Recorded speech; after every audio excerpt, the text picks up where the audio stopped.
अस्सलाम वालेकुम।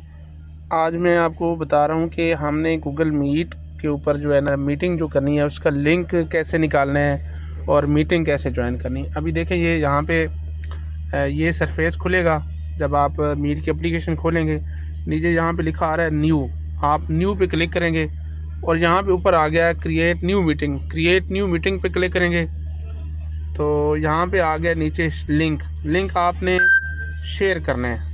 ठीक है, अगर मीटिंग में जाना है तो ज्वाइन पे क्लिक करेंगे और अगर पहले लिंक शेयर करना है तो आपने यहाँ से कॉपी कर लेना है लिंक, और लिंक कॉपी करने के बाद जो है ना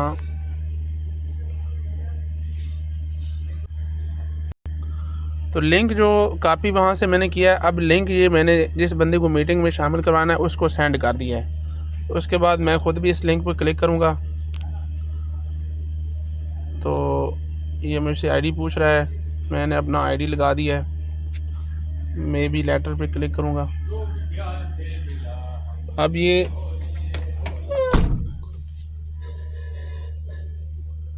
यहाँ पे जनाब आप सब